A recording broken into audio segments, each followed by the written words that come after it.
Hi friends, it's Jess. Recently I asked the community a question. If you have reconnected with your family after estrangement, how did it go? The responses were powerful, painful, and really honest. So today I want to share a little bit of those stories and my reflections. Because as so many of you know, reconciliation is not the fairy tale that people imagine. It's complicated, it's messy, and sometimes it can be even more painful than the estrangement the first time around.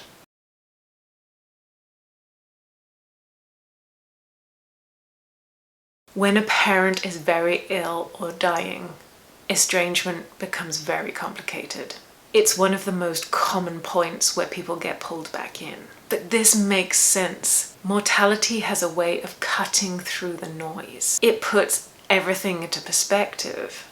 It boils life down to some very, very simple pieces. It makes most of us sit back and reflect on what is really important. And for most of us, when we simplify it really down to the basics, we just want a few things. And that is love, connection, and at the end of life, some kind of closure. So when we hear the words illness, terminal, or time is short, for most of us, our hearts leap ahead of our heads. We think, maybe now they'll soften. Maybe now they'll see me. Maybe now we'll finally meet on equal ground. And also, maybe the others will be different. My siblings will understand. We've got a commonality now. We can put those differences aside. Maybe this time we can really connect because things really finally matter now. But here's the part that's really hard to say out loud. Sadly, for a lot of us in difficult families, it usually doesn't go that way. At best, people are saying they end up with the same dynamic. There's no growth, there's no acknowledgement, there's no change. It's just a replay of old patterns, whatever they left. And really, that's not surprising, and maybe that's something that I can kind of get my head around and go, okay, that kind of makes sense. But at worst, people can get very, very hurt because they're reconnecting at an emotionally difficult time. They're wanting to show their best, but other family members, unfortunately, can see this as a vulnerable side, a weak side, a time to take advantage again.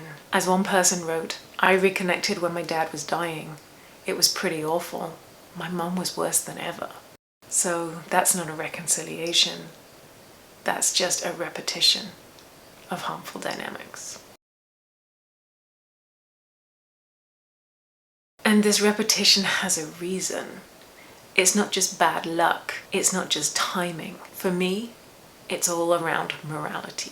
Whichever way you look at morality, they're all based on one principle, which is mutuality, which basically means if it's good for you, it's good for me. What rule applies to you applies to me. But in difficult systems, in toxic systems, in narcissistic systems, these rules break down. Morality breaks down. Some family members live to standards that don't apply to other people. For some people, the rules are exempt. Their needs, their pain, their story, that all comes first. Other people's needs don't even hit the radar. One person commented on it this way: despite my best efforts, there was no interest in building a relationship that contained me as a separate person. My father called it differences in moral values. And now the painful process of grieving a person who only existed in my imagination can begin. So there we have it. Death doesn't erase mutuality. It exposes the lack of it again. And that's why the best case is a return to old destructive patterns, because the worst case can be absolutely brutal.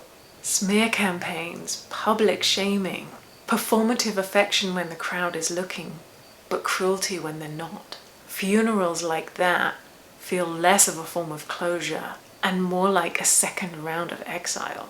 And this isn't rare. I've heard so many stories of people walking back into these relationships when they're at their most vulnerable. and then they leave even more wounded than before. As one person shared, after my father died, my sisters didn't even tell me where his ashes were scattered. I decided to move on with them not in my life anymore, and I'm at peace. And that's the kind of clarity that death can bring. It's not reconciliation and it's not repair, but it is clarity. So if you're in this position, if illness or death is pulling you back towards a family that you've left, what should you do? First of all, I say move with great care. Second, listen very carefully to what you need and what you don't need. Don't fall into fairy tale thinking.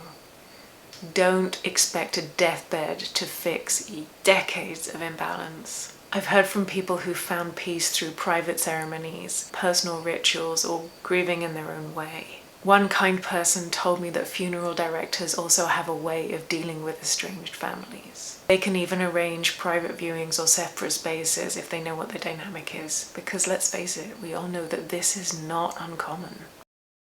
Because even if we might have hope, we really need to face this.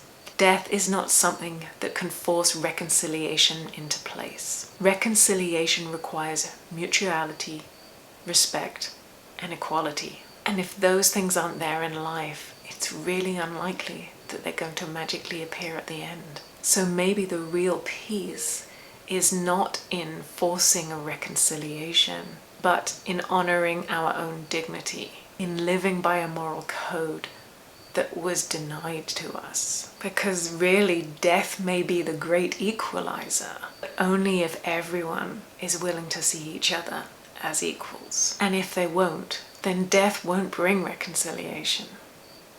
But it can bring clarity. And sometimes clarity is the deepest peace we're going to get. Friends, I hope this was helpful. Thank you again for being here. Thank you for commenting on my questions and on the videos. If you need extra support, please contact me through my website. I offer coaching and I have got a blog on there. And as always, please take care of yourselves and I look forward to seeing you again soon. Bye for now.